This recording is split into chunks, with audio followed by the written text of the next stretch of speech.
The first line that night landed like a plate against my chest.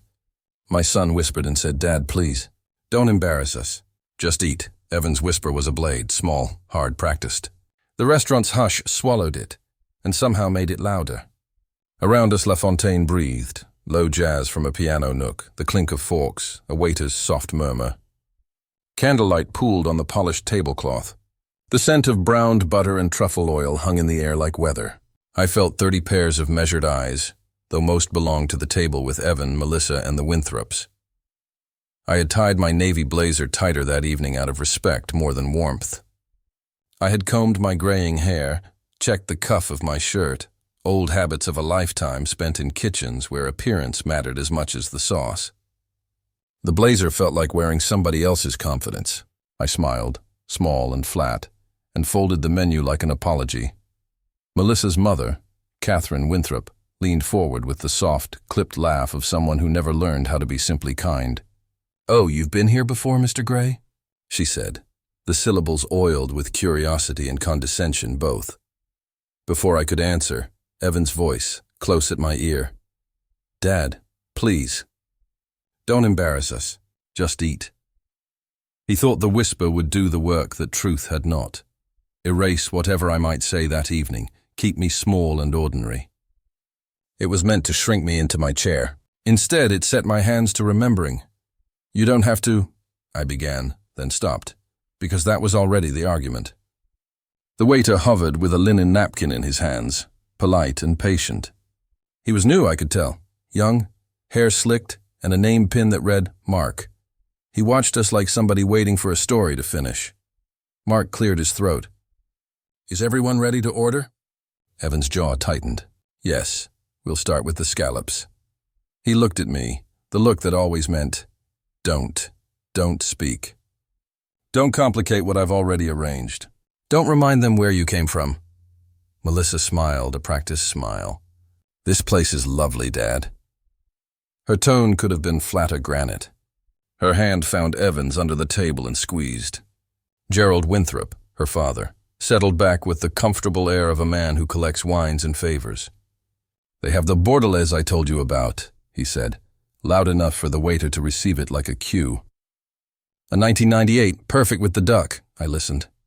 I tasted, memory first, then bitterness. The smell of the room brought me back to nights when my own hands had been forever warm with butter, when the clatter of pans was applause and the hiss of a flame was music. I had built a life from those sounds. I had taught Evan to taste the way a man learns a language through repetition and patience. Less salt. Wait for the aromatics. Now taste. He had been a boy with flour on his nose and wonder in his eyes. Later, when his suits replaced his apron and his city title replaced our kitchen banter, the words between us changed to something thinner. Obligation. Courtesy, and finally embarrassment. "I'll have the roasted duck," I said, because my throat had gone dry and I wanted something to do besides swallow the sting.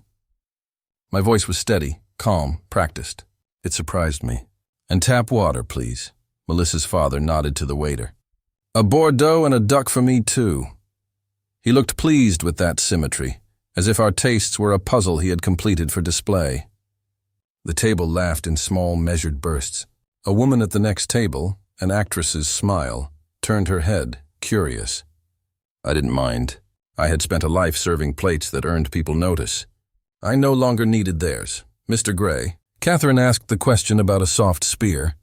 "You must know the chef, then." It's not common to find connoisseurs who remember the old ways. There it was, the assumption that my knowledge was quaint, not earned. I could have said, I started my first restaurant in a kitchen no bigger than Gerald's closet. I apprenticed under Levine for 3 winters. I learned how to coax stock until it told me its secrets. I could have said any of it.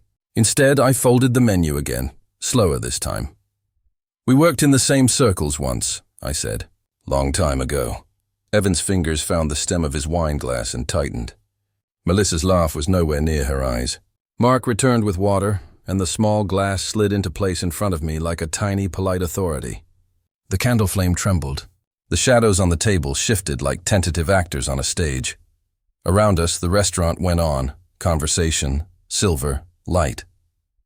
Inside me, the air shifted. I had not come for spectacle. I had come because a son had invited a father to dine, and the invitation felt like a test I had already failed by existing in the wrong story. The whisper that called me shame cut closer than any public judgment. It was cruelty disguised as concern. I set my napkin in my lap. "All right," I said, and when the waiter's pen touched paper, I let the memory of my own kitchen steady my hands. The room hummed. I breathed in the scent of browned butter and lemon, and for a moment the past was present, warm, exact, and honest. I learned to measure time by the sound of a stove's pilot light and the way a good stock would reduce, slow, patient, until it hummed like a memory. Maison Claire was the sort of bistro that smelled like basil in summer and lemon peels in winter. It sat on a corner of our town that outlasted trends because people returned for the way things were done there, not because anyone shouted about them. I built that place from the floor up. I painted the back door the wrong shade of green twice before I got it right. I sanded a counter until my palms felt like paper. There were nights when the kitchen lights glowed until dawn, and the last customer left with an earnest, sleepy thanks that made the whole day feel like currency. Evan had been 10 then, a small boy with fingers always dusted in flour and a habit of humming off-key as he rolled pastry. "Taste this," I'd tell him, handing over a spoon heavy with sauce. He would close his eyes, chew deliberately, and give me a face that meant study and truth. "Too bitter," he'd say, and I would laugh because even his criticism carried a kind of honesty. We stitched our mornings together that way, chopping, tasting, wiping, lessons in temper and patience that read like recipes. Wait, correct, let it rest. He slept on the prep bench more nights than I can count. The oven hummed him into exhaustion, then life rearranged itself. My heart misfired one spring 5 years ago, angina that insisted I stop pretending I could keep swinging at double shifts. The doctor at County General named rhythms and limits and wrote the word recovery in neat professional handwriting. Burnout was a heavy lid. The kitchen that had once been sanctuary felt suddenly like a thing that had taken my shape and would not release it. I sold Maison Claire quietly. There were no headlines. I signed papers over coffee with Linda Cooper, my banker friend who knew numbers and recipes both in the way she cradled a pen and walked out with a set of keys I kept because old habits insist on closure. I didn't leave the craft entirely. You don't unlearn temperature or timing. I became the kind of consultant older cooks become.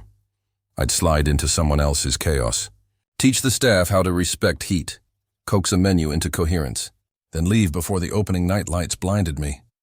I fixed ovens, wrote allergy sheets, set up a walk-in that actually made sense. It felt useful.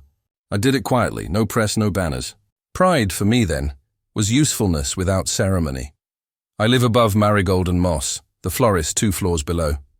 The apartment is modest, full of copper pans hung like trophies, and a single window that looks over a street indifferent to my past.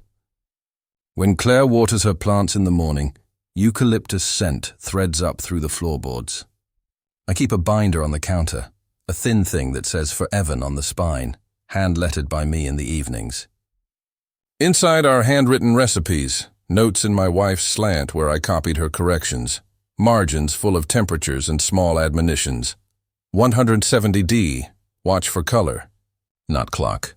I read them sometimes out loud, as if the words are warm bread, and the sound of them can bring a memory to the table.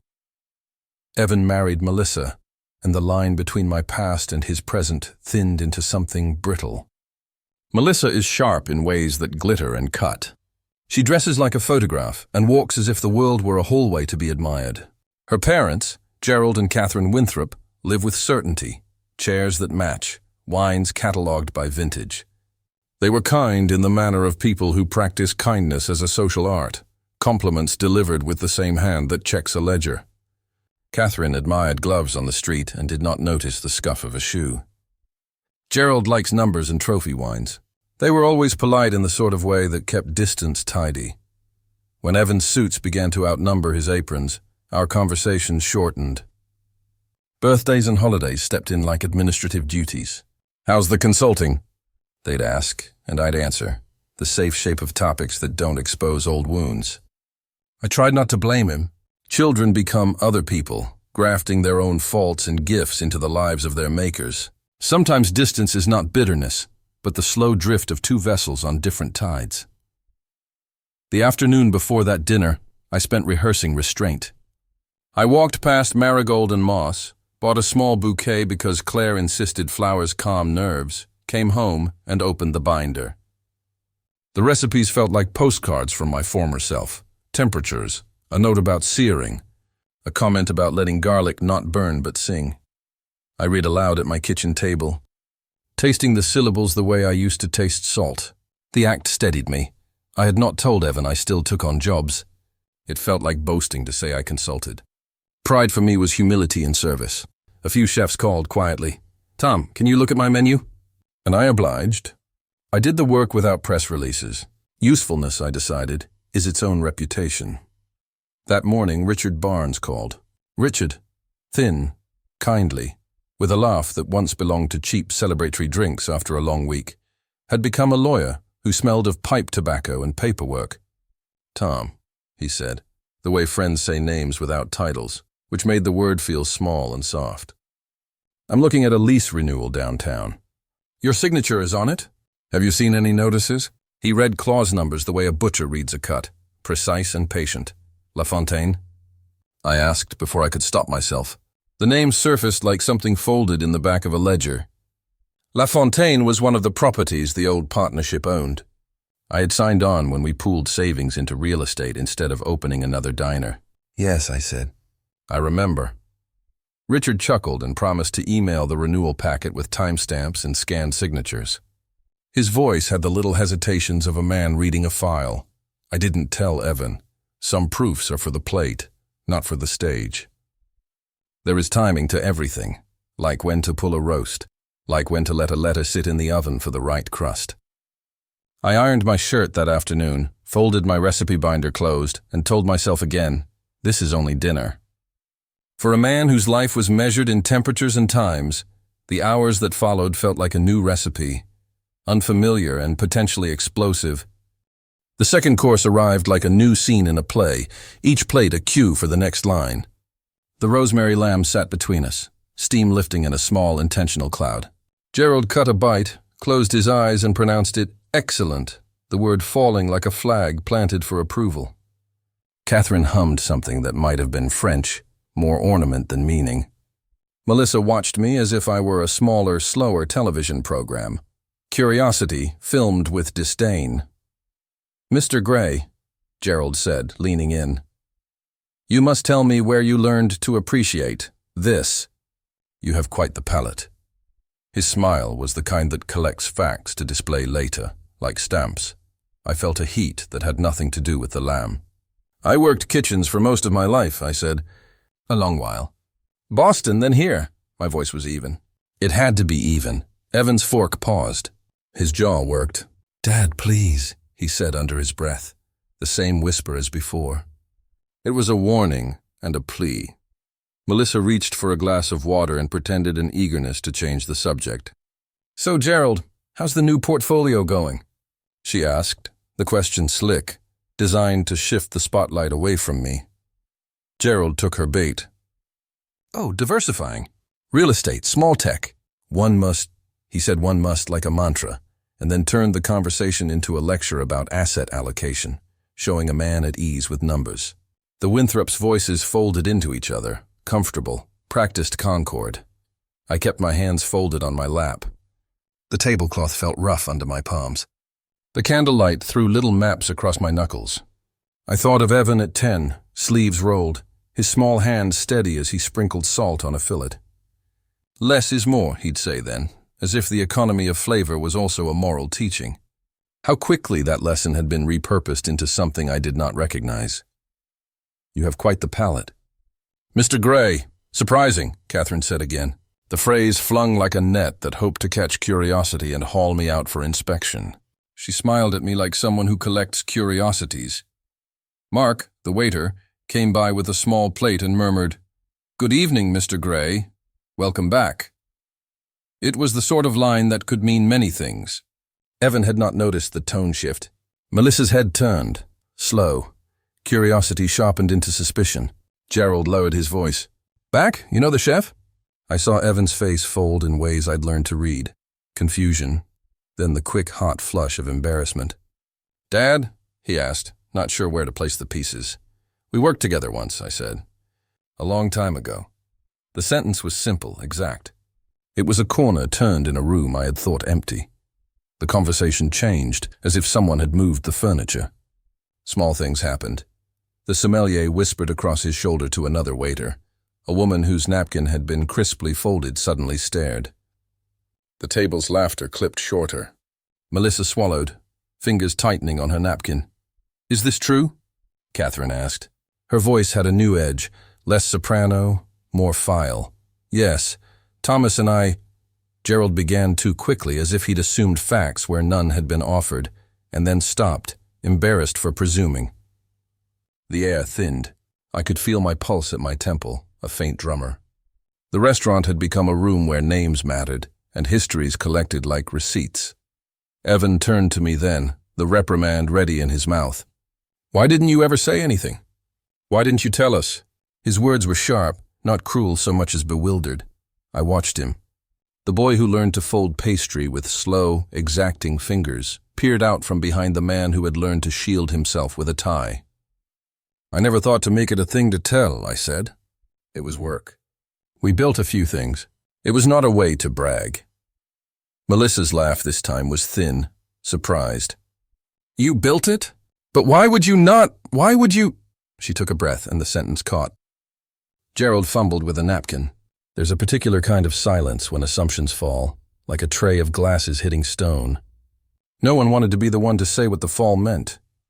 "You're making it sound as if I hid money under a mattress," I said. The humor lame, but protective. A few neighbors at the next table smiled politely. Someone coughed. The maitre d' returned, bowing slightly. He wore a ribbon at his cuff that suggested years of practice, and his voice was soft, with a respect that felt like an unexpected inheritance. "Chef Levine says his old friend Mr. Gray's palate is missed," he said, as if reciting a prayer. "He sends regards." Mark set another glass in front of me with an economy of motion.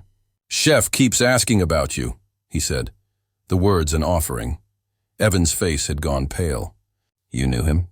he asked, as though piecing together a crime that required more facts. "You knew the chef here?" "We worked together," I said again, watching how the story unfolded in the faces around me. "We owned a few properties years ago. I signed a few leases, yes. I stopped because the rest was unnecessary. The shame that had sat on Evan like a coat all evening began to look thin and out of fashion. The Winthrops exchanged looks as if dividing an inheritance without a will." "Why wouldn't you tell us?" Catherine asked again, but softer, as if the new information could be broken. "Because it never occurred to me that the facts of where I worked would mean what they mean now," I said. "We did good work." Then I stepped back. People moved on. My voice smoothed over the edges of the memory. I thought the work was what remained. Evan leaned forward. "So you own part of this place? How much? What does that mean?" He spoke like a man cataloging facts for future boasting or future shame.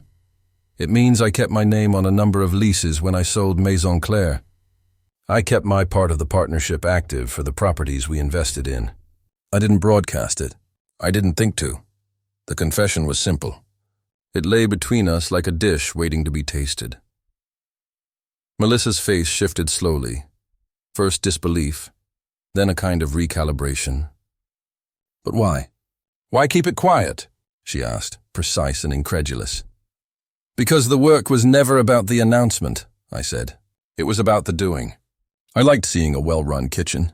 I liked teaching a young cook to respect a pan. I liked being useful." I spoke in the rhythm I had used to call a line cook for a sauté station, clear, measured.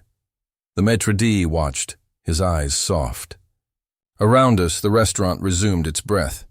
Candles flickered as if satisfied by a small gust. Outside, a streetlight hummed, and for a moment, the whole city seemed to listen. Gerald's face shifted, a map redrawn. "Thomas," he said, voice lower, careful now. "You should have told us. We would have—" He glanced at Catherine, who covered her mouth with an embarrassed gesture. Melissa's expression changed, equal parts curiosity and remorse. "Why didn't you tell me?" she asked, unspooling a ribbon tied too tight. Evan swallowed. For a moment, the man I had raised and the boy I remembered were on the same line. I didn't think it would change anything, I said. We signed leases. We kept things running. I thought the work was enough, Mark returned, placing a ramekin of chef's butter.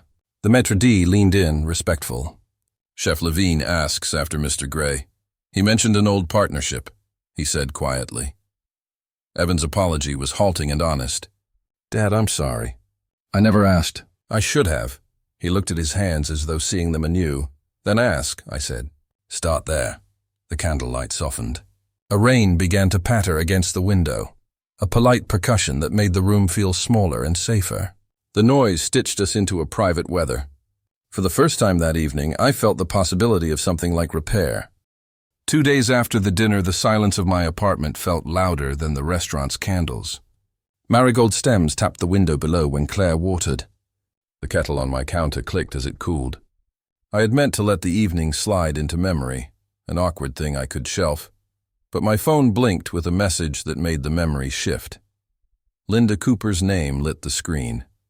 Linda Cooper, Gray and Levine Holdings, property manager. Her messages were the sort that arrived with PDFs and the calm patience of someone who read leases for pleasure. I tapped.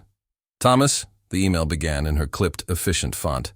Attached is the quarterly statement and the lease renewal packet for La Fontaine.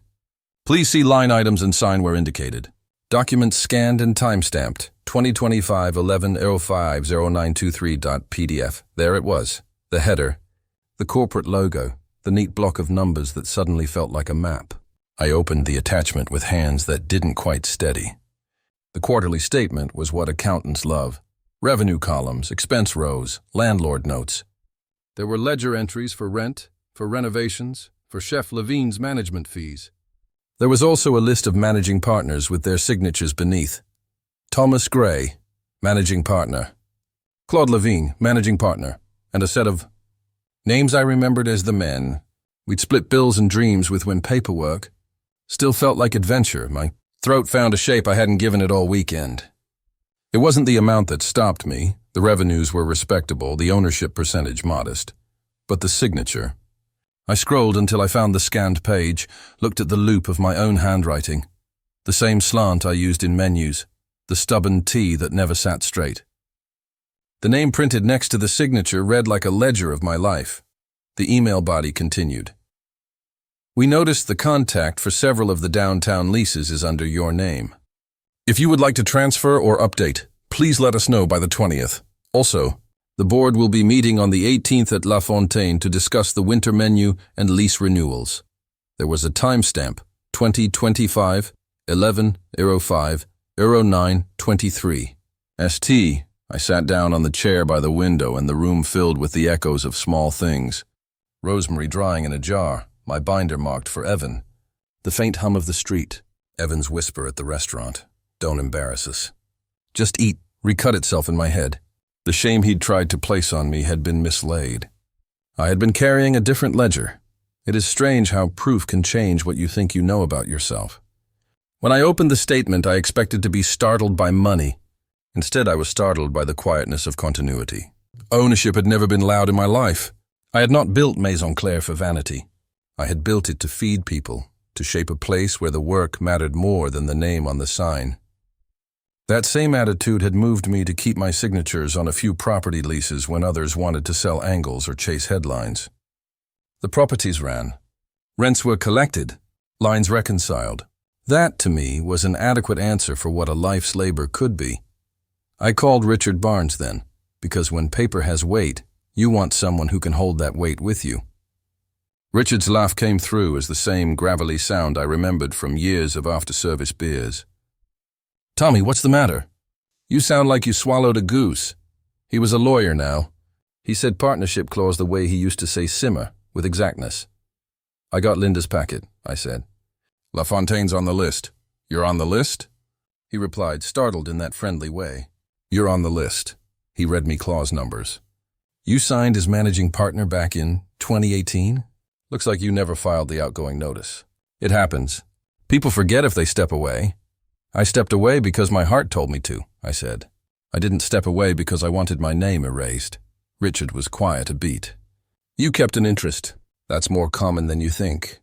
Do you want me to? No, I said, and surprised myself by the steadiness. Not yet. I want to see the board meeting.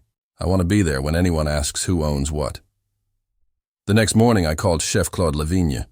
His line hummed with the background of a kitchen, metal, a radio, familiar music. Tom, he said as if greeting an old recipe, I heard you were here the other night. You heard me? I asked. He tisked. We all talk. Mark mentioned. Listen, Claude. My voice softened when I used his first name. The partnership looks intact. I received a mailed statement with signatures. Claude laughed, a sound balmy and quick. I was wondering when you'd see the papers. Shall we make the board comfortable? How do you want it? Quiet or full reveal? I pictured the restaurant. The soft light, the slow clink of cutlery, the look on Evan's face when the maitre d' said welcome back. I thought of how my son had tried to shrink me with a whisper. Let truth do the cooking, I said. The phrase felt right and not small. Make it what it needs to be. No fanfare, no speeches, just let the facts be noticed. Claude was silent a beat, then said pleasantly, Simple. I can do simple. I'll set the table. For a day or two I did nothing extravagant. I told only Claire, the florist downstairs, who nodded as if plants and people require the same watering. I closed my binder and read a recipe aloud into the kettle's steam. But I also drafted an invitation, something casual, a note I could deliver that would not sound like a proclamation. I'd like to take you all to dinner at La Fontaine. It's on me, Friday. Nothing formal, just a treat. I put Evan's name first, then Melissa's, then Gerald and Catherine. I signed it, Tom, because the old formality felt false. Evan's response was immediate and practical. Are you sure? He texted. I don't want you to. This is expensive. Dad, you don't have to pay for us. The text felt like the sentence he had practiced. Concern braided with embarrassment. It's not about money, I typed back. Just come. Then I called to make sure he heard the tone in my voice. It'll be a treat. Nothing more than that. He paused on the phone. Okay, he said finally. If it's okay with Mom, I mean Melissa and her parents, they'll manage, I said. Just be there. He sighed, a small, tired sound. All right, I'll be there. The relief in that line was a small thing, a repaired hinge on a door I'd hoped would open again.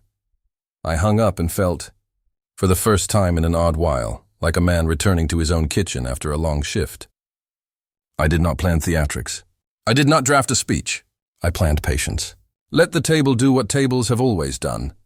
Gather things, reveal what cannot be hidden, allow people to taste and, if they choose, to remember. Mr. Gray, your table is ready, as always. The maitre d' said it with a small, practiced smile, and the 3 words landed heavier than any applause. They were ordinary until they weren't.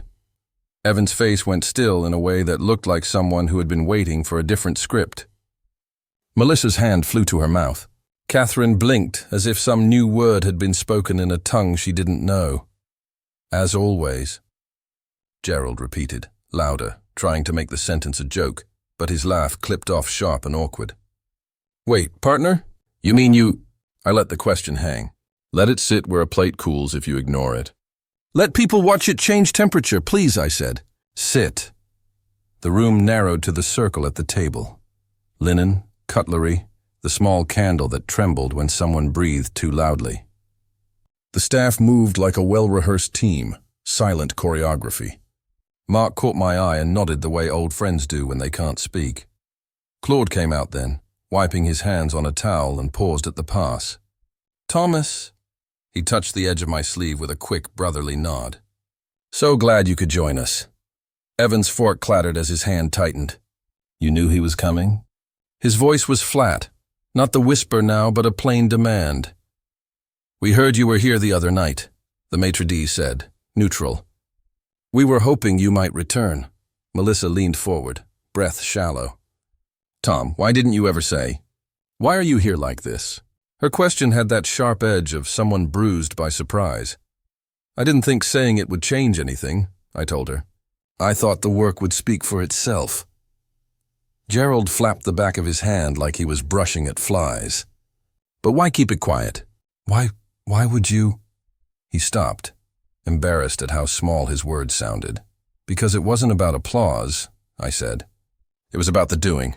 Evan jabbed his napkin into his lap. So you own part of this place? You never said we were partners, I said. Claude and I signed leases. We invested, modest shares. It's in the paperwork. I kept my voice level. There's a steadiness you carry from years of calling a line cook when the sauté pan needs attention. Calm, concise. I stepped back for health reasons. I didn't step away from responsibility. Melissa's breath hitched. You owned it? You never mentioned this. Why would you not tell us? Because I didn't want ownership to be a banner you could wave, I replied. I wanted the restaurants to run for the people who worked them. That felt more useful than making announcements. I took a slow bite of bread. The starch was warm between my fingers. Evan stared as if trying to read a new label on an old jar.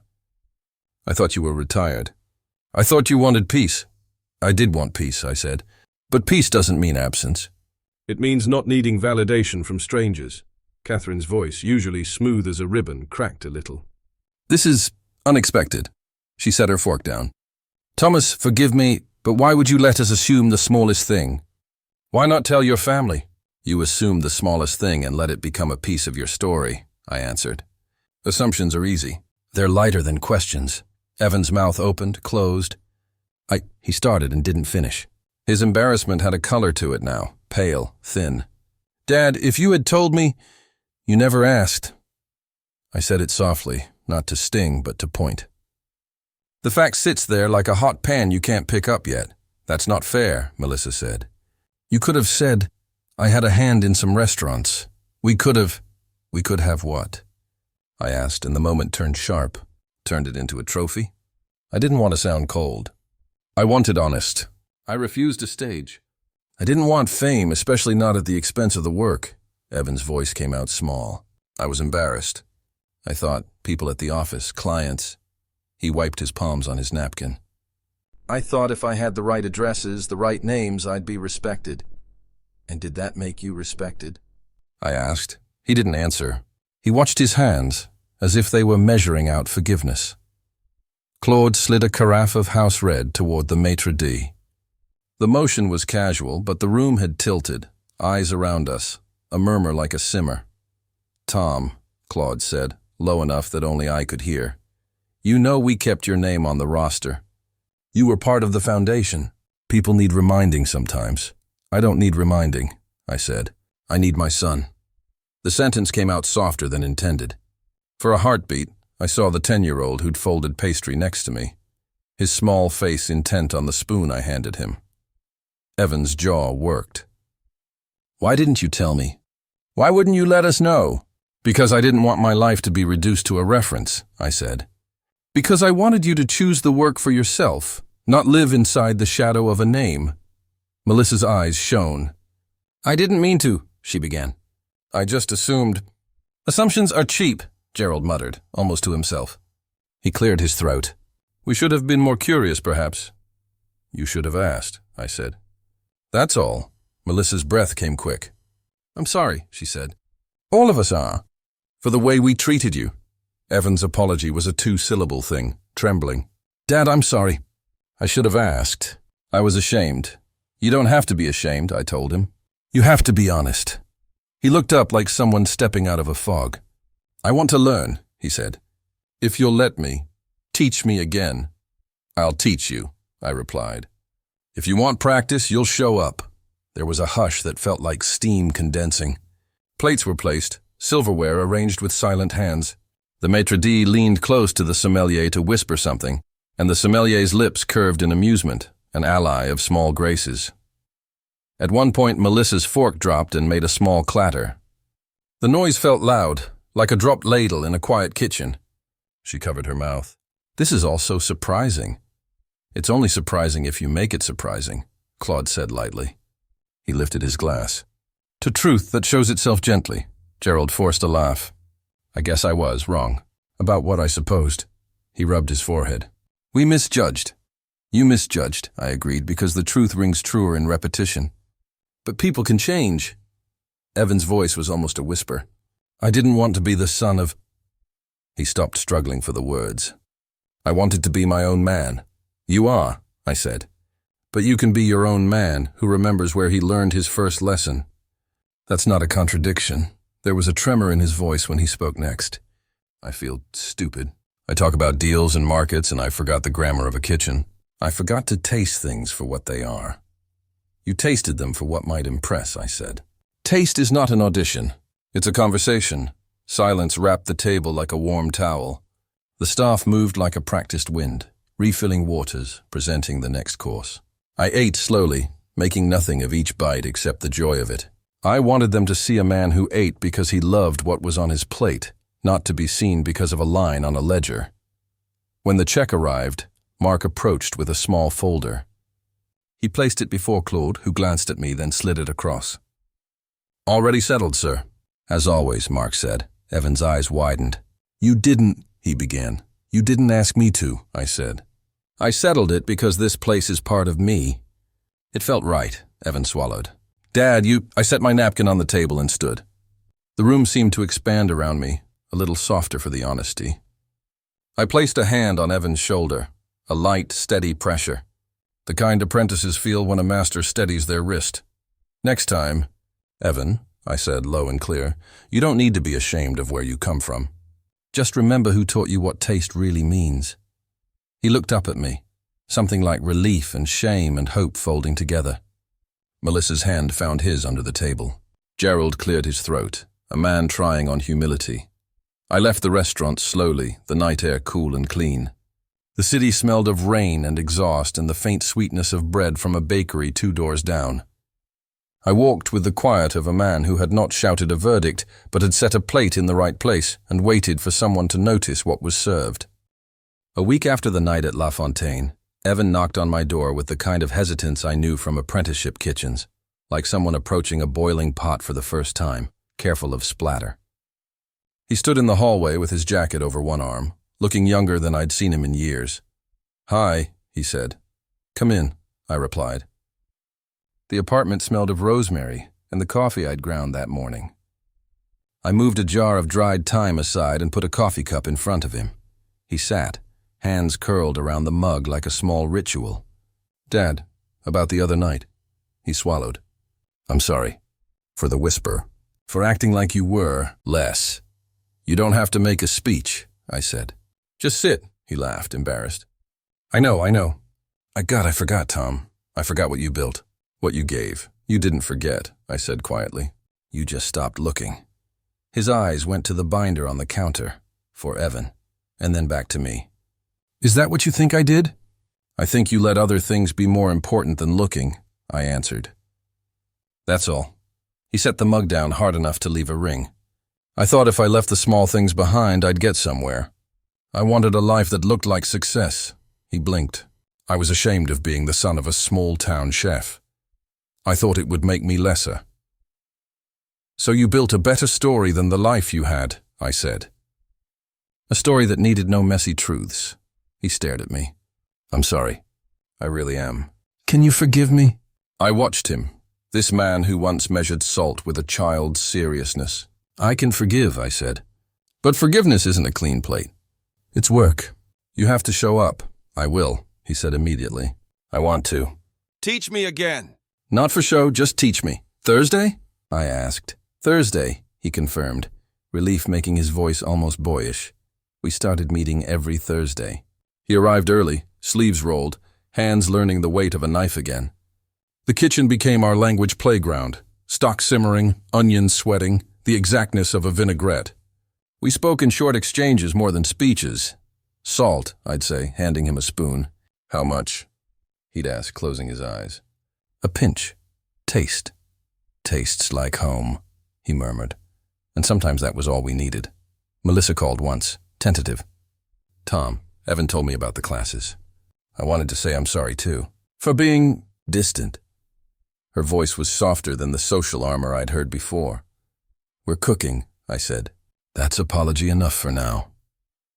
Gerald sent a letter with Gerald's careful handwriting and Catherine's initials at the corner. I unfolded it at the counter, the envelope slightly thicker than usual. "Dear Thomas," it began, "on behalf of our family, we wish to apologize for our assumptions and for any disrespect shown. We were wrong to judge. We respect your work and your contributions to the community. Gerald signed it. Dates in the corner, 2025, 11/28. I held the paper to the light like a cook checking the doneness of a roast. It was formal and real. I laughed softly, like someone surprised by a savory note in an old recipe. "Tell Gerald thank you," I said to Melissa when she dropped by to deliver a small tart. "The letter means something." "He said he felt foolish reading his own apology," she admitted. "But he meant it."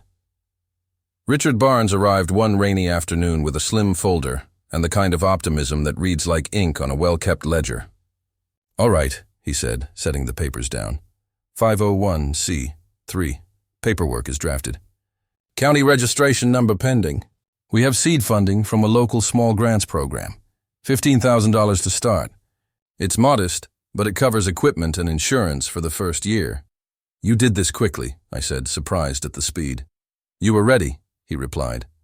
"People respond to clear purpose. We used your name, Thomas Gray, founder, and set you as chair." I filed the board slate, 2 local chefs, a youth counselor from the community center, and Evan as logistics coordinator if he'd accept. Evan looked pleased and nervous. "I can do that. I can handle outreach, scheduling, donors. I don't want to take the front of the kitchen. I want to make sure it runs." "Then run it," I said. "You'll learn as you go." The humble table opened in a small church hall we rented for the first sessions. We set folding tables and my knives on a blanket we'd taped down. Kids came, 15 the first day, some in hand-me-down coats, others with shoes recent enough to announce a parent's recent good fortune. They smelled like bus rides and possibility. "What are we doing?" whispered a boy with a shy smile. "We're going to make soup," I said. "We're going to learn how a pot can feed more than your hunger." We taught them the basics: how to chop without fear, how to layer flavors, how to be patient with a simmer. Evan organized the sign-in sheet and managed pickups. The first soup was lumpy and glorious. One girl, Keisha, learned to roast garlic until it smelled like candy and proclaimed it magic. The room filled with the kind of small triumphs that don't make the evening news but change the way a child imagines themselves. Letters arrived months later. A thank you from a youth shelter. A note from a mother whose son had found calm in stirring a pot. A small check from a donor who wrote for the love of honest work. Gerald and Catherine sent a platter of pastries the winter after, with a note, belatedly proud. "Hope we can help." The note felt more like a spoonful of stock, slowly building flavor. My days settled into a rhythm of recipes and paperwork, of short lessons and longer conversations. Evan and I kept our Thursdays. We tasted. We argued about heat control. We learned to laugh when a custard curdled, and to try again without shame. One quiet afternoon I stood at the sink, towel over my shoulder, the light through the window soft and pale. I straightened the knives, lined them up like a small gleaming fleet. Rosemary on the counter released its scent with each movement of my hand. I breathed it in and felt the slow satisfaction of a life returned to purpose. Evan passed by the doorway with a sack of fresh bread, his hands flour-dusted, his smile easy. "You coming to the community meeting tonight?" he asked. "I'll be there," I said. He paused, turned, and in a voice that had lost its earlier embarrassment said, "Thanks, Dad. For everything." "You're welcome," I answered. "Just remember, taste first. Prove yourself to the work, not the room." He nodded, the kind of small, firm nod that means lessons are being kept. I wiped the counter with the corner of a tea towel, the motion slow and domestic. Outside, a late sun warmed the glass. The binder, for Evan, sat on the shelf, its pages ready. I did not want loud vindication. I wanted the steady heat of a stove, the hush that comes when people stand together over a pot and learn how to feed each other. Justice, I had realized, is not a spectacle. It is a table set again in the right order. Months later, the humble table had a rhythm of its own. Saturday mornings smelled of onions and old coffee. By 10, the church hall hummed with the scrape of ladles and the chatter of kids who had learned the smallest humility of a good knife. Evan came most weekends, sleeves rolled, clipboard in hand. He greeted parents at the door, organized the stations, and when the moment called for it, stood beside me at the counter to show a child how to hold a whisk without flinching. "This is my favorite part," he said once, quietly as we watched two boys cooperate over a pot of tomato soup.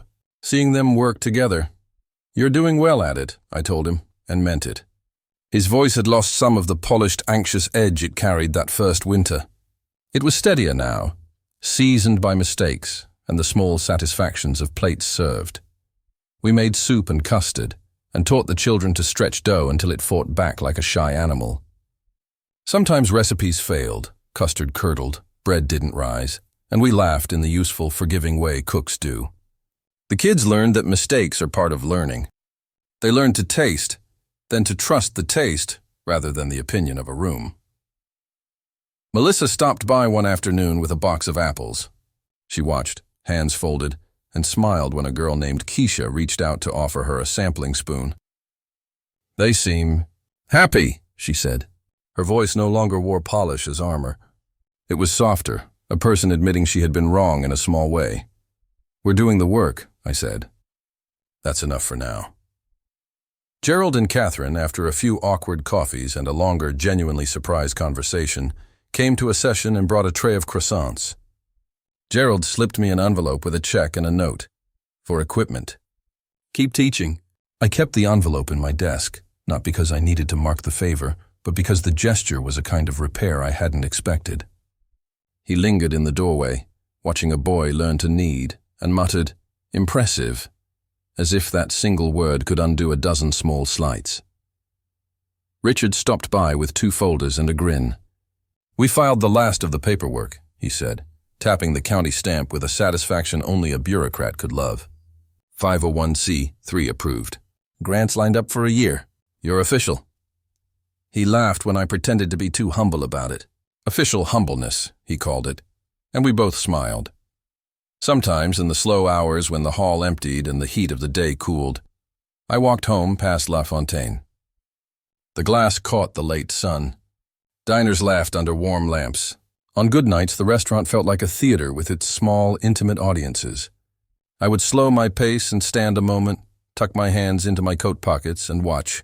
No hunger in the watching, only a quiet satisfaction. Sometimes dignity doesn't shout. It just waits, quietly, until the room is ready to listen, I told a reporter once who wanted a headline. He scribbled it down and asked for a photograph. I obliged, but the picture never carried the warmth of a pot simmering on an old stove. The humble table grew in small ways, a newsletter with recipes, a modest donation from a local bakery, a partnership with the youth center that promised sustainable lunches for after-school programs. We kept our books plain. We kept our lessons plainer. We focused on giving children a craft they could take into any life, whether they became chefs or not. Cooking teaches something beyond recipes. It teaches patience, attention, and a way to be of use. On an ordinary evening, I sat at my kitchen counter, the light slanting through the window in that slow, forgiving way late autumn brings. I opened the binder marked, "For Evan," and added a new page. A simple note on how to make a perfect roast chicken. Temperature. The tiny trick of sliding butter under the skin. The way to listen for doneness rather than rely on a clock. I wrote in my own hand because the handwriting is a kind of map. Evan's laughter drifted back from the hall next door, where he was helping a child learn to fold pastry. He waved when he saw my window and I lifted my hand. It was small, ordinary, and enough. I closed the binder, traced the spine with my thumb, and set a fresh notebook on the counter. On the cover I wrote, in the same careful script I'd used for the old binder, "For when they're ready to learn." I tucked the pen into the spiral and stood for a moment, inhaling the faint tang of rosemary on the sill. Outside, life continued in its steady, ordinary way. Candles flickered in windows. A car passed slowly and somewhere a pan hissed to life. Inside, the knives rested in a row and the light on the counter was generous. I had what I wanted: work to do, people to teach, and a son who remembered how to taste.